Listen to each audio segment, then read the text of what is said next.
یہ محرم کے ساتھ کچھ ہمارے تاریخی مسائل بھی، تاریخی واقعات بھی وابستہ ہیں، اور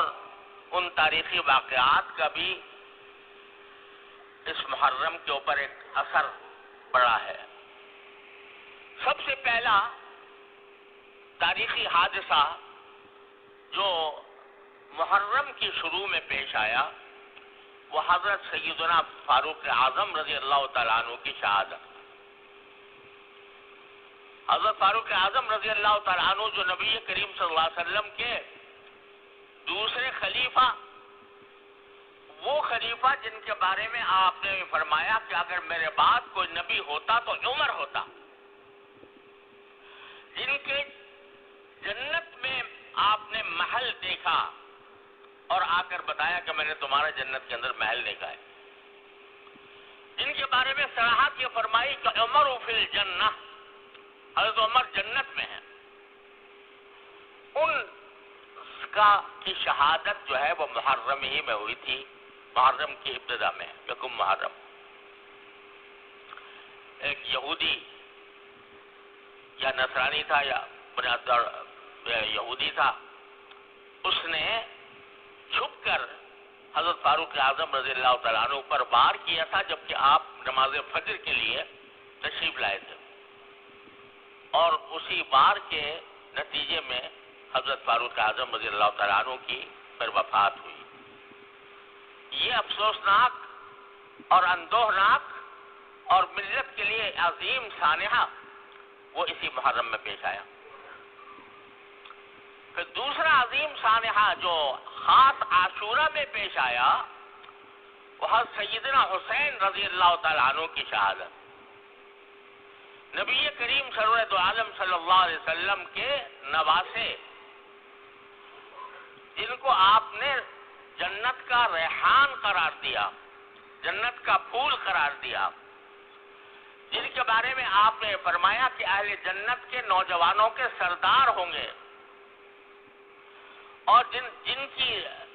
ساتھ آپ نے محبت کرتے ہوئے فرمایا کہ اللہ میں ان سے محبت کرتا ہوں، جو ان سے محبت کرے اللہ آپ بھی اس سے محبت کرے، وہ سیدنا حسین رضی اللہ تعالیٰ عنہ، وہ اسی عاشورہ کے دن ظالمانہ طور پر ان کو شہید کیا گیا، وہ شہید مظلوم بنے اسی عاشورہ کے دن، اور اس کی وجہ سے یہ بھی ایک فضیلت ہے حضرت حسین رضی اللہ تعالیٰ عنہ کی کہ اللہ تعالیٰ نے ان کی شہادت کے لیے عاشورہ کا دن منتخب فرمایا، جو ایک مبارک دن تھا۔ بعض لوگ یہ سمجھتے ہیں کہ عاشورہ کی جو فضیلت ہے یا اس کا جو تقدس ہے یا اس کی جو اہمیت ہے وہ حضرت سیدنا حسین رضی اللہ تعالیٰ عنہ کی شہادت کی وجہ سے ہے۔ ایسا نہیں ہے، عاشورہ کا تقدس اور احترام تو پہلے سے چلا آتا تھا، رسول کریم صلی اللہ علیہ وسلم نے اس کو بیان فرمایا تھا، لیکن حضرت سیدنا حسین رضی اللہ تعالیٰ عنہ کی یہ فضیلت ہے، ان کے مناقب میں یہ شمار کرنا چاہیے کہ اللہ تعالیٰ نے ان کی شہادت کے لیے ایک ایسا دن مقرر فرمایا یوم عاشورہ، اس میں شہادت ہوئی، اور مظلومانہ دو طریقے سے، ایک اس طرح کہ یہ شہر حرام تھا، وہی ان 4 مہینوں میں داخل تھا جن کے بارے میں نے عرض کیا کہ قرآن کریم نے ان 4 مہینوں کو حرام قرار دیا ہے۔ جاہلیت میں لوگ جنگ کرتے کرتے رک جاتے تھے اگر یہ مہینہ آ جاتا تھا، تو اس میں جنگ کی گئی ان کے خلاف شہر حرام میں۔ تو ایک ظلم یہ کہ شہر حرام کے تقدس کو پامال کیا گیا، اور شہر حرام کے تقدس کو پامال کرتے ہوئے ان کے خلاف جنگ کی گئی۔ دوسرا یہ کہ ان کو ظالمانہ طور پر شہید کیا گیا۔ روایات میں یہ بات داخل ہے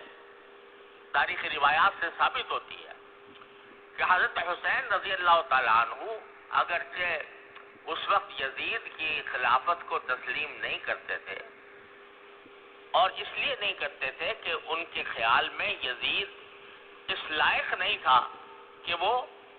اسلامی امت کا سربراہ بنے، اور ان کو کچھ منکرات شرعیہ بھی ان پر ظاہر ہوئے تھے کہ یہ منکرات شرعیہ کا ارتکاب ہو رہا ہے، تو اس کے خلاف حضرت سیدنا حسین رضی اللہ تعالیٰ عنہ نے یہ سفر کیا تھا۔ لیکن جب ان کا محاصرہ کر لیا گیا اور ان کو آگے بڑھنے سے روک دیا گیا، تو اس وقت حضرت سیدنا حسین رضی اللہ تعالیٰ عنہ نے فرمایا تھا کہ میں جنگ کرنے کے لیے نہیں آیا، میں ایک اس بات پر احتجاج کرنے کے لیے آیا ہوں کہ ایک ناجائز حکمران کو حکمران بنا لیا گیا۔ لیکن یہ بھی شریعت کا چونکہ حکم ہے کہ اگر کوئی ناجائز طور پر حکمران بن جائے، اس کا اقتدار قائم ہو جائے، تو پھر اس کو مجبوری کے طور پر قبول کیا جاتا ہے جب تک کہ اس کو ہٹانے کا کوئی طریقہ ممکن نہ ہو۔ تو اس لیے بعض روایات میں آتا ہے کہ انہوں نے یہ پیشکش بھی کی تھی کہ میں خود یزید سے گفتگو کرنے کے لیے تیار ہوں۔ مسح کرنا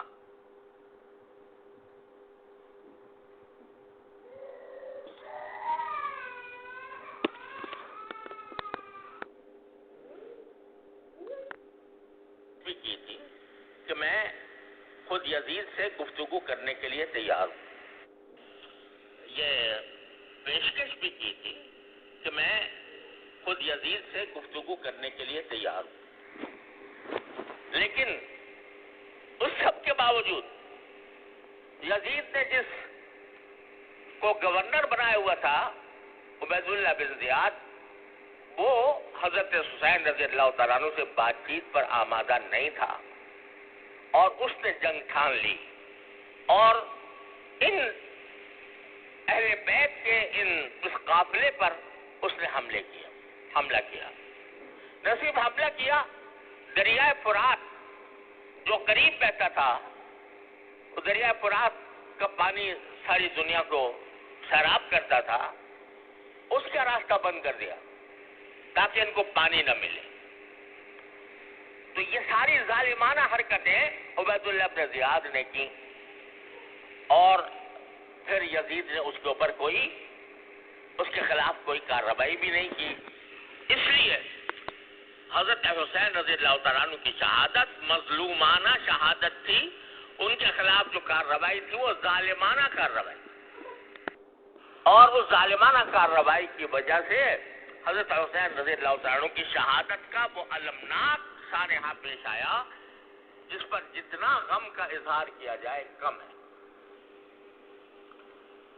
یہ حضرت حسین تو لیکن حضرت حسین کی شہادت ان کی منقبت ہے، ان کی فضیلت ہے کہ اللہ تبارک و تعالیٰ نے ان کے لیے، مرنا تو ہر ایک کو ہوتا ہے، لیکن ایک تو شہادت کی موت عطا فرمائی، اور شہادت کی موت بھی محرم کے عاشورہ میں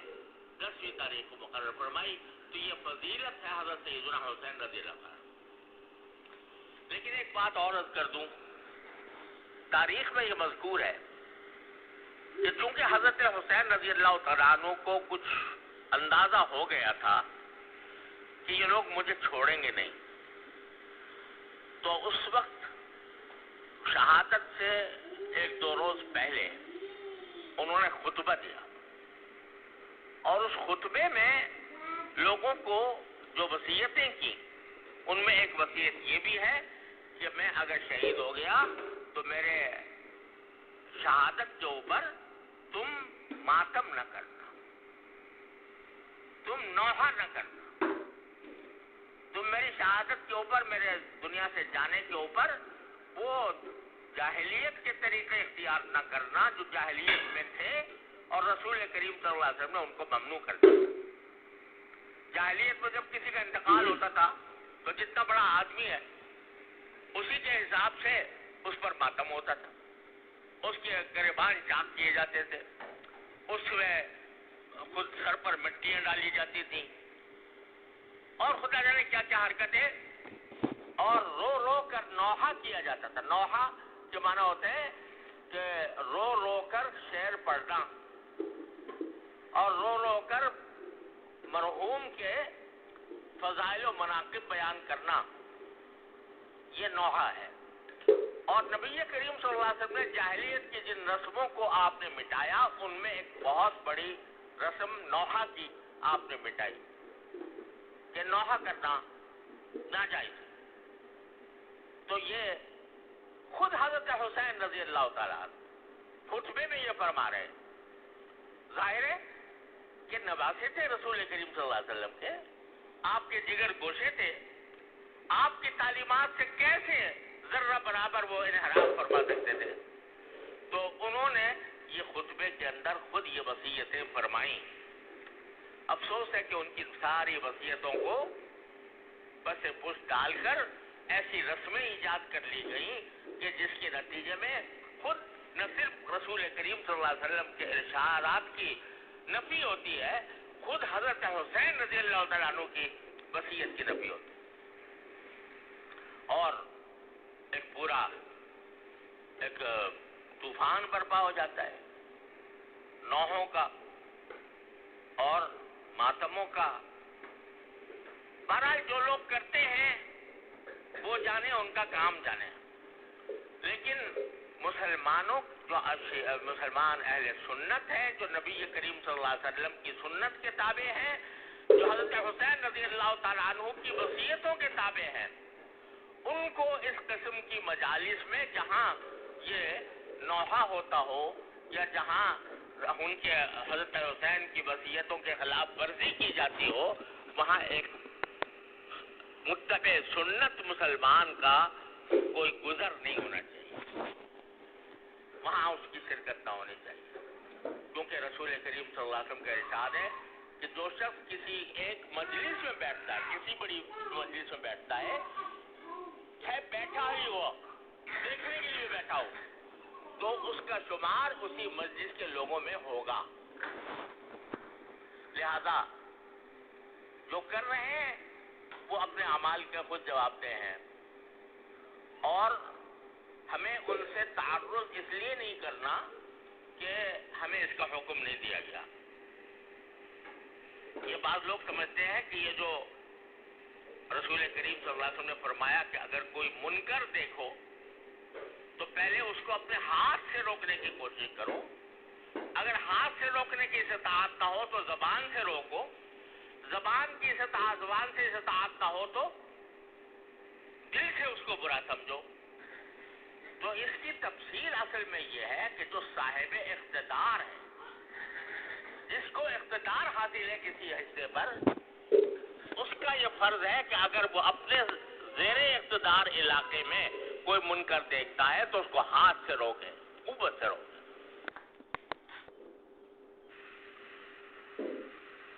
مثلا ہمارا تھوڑا بہت اقتدار اس مسجد پر ہے، اس مدرسے پر ہے، یہاں اگر ہم کوئی منکر ہوتا ہوا دیکھیں تو ہمارا فرض ہے کہ اس کو قوت سے روکیں، ہاتھ سے روکیں۔ لیکن جو صاحب اقتدار نہیں، وہ اس کے لیے حکم کیا ہے کہ زبان سے اگر ضرورت ہو زبان سے روکو، اگر زبان کی بھی قدرت نہیں ہے تو پھر دل سے اس کو برا سمجھو۔ لہذا جو لوگ یہ رسمیں بجا لا رہے ہیں، نوحے کی، ماتم کی، جلوسوں کی، تعزیوں کی، جو کر رہے ہیں اس کے وہ اعمال کے خود ذمہ دار ہیں۔ ہم اس بات کے مکلف نہیں ہیں کہ ہاتھ سے جا کر ان کو روکیں یا ان سے لڑیں یا ان سے کوئی جنگ مول لیں یا ان کے اوپر حملے کریں یا ان کے ساتھ کوئی اشتعال انگیز کارروائی کریں۔ ہمارا کام یہ ہے کہ اس کو برا سمجھیں، غلط سمجھیں، لیکن پرامن رہیں۔ تو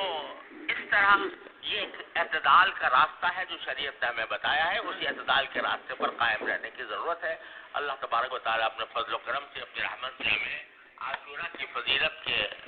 کا حقدار بھی بنائے اور اس کے تقدس اور اس کی برکات سے ہماری زندگیوں کو روشن فرمائے۔ وآخر دعوانا الحمدللہ۔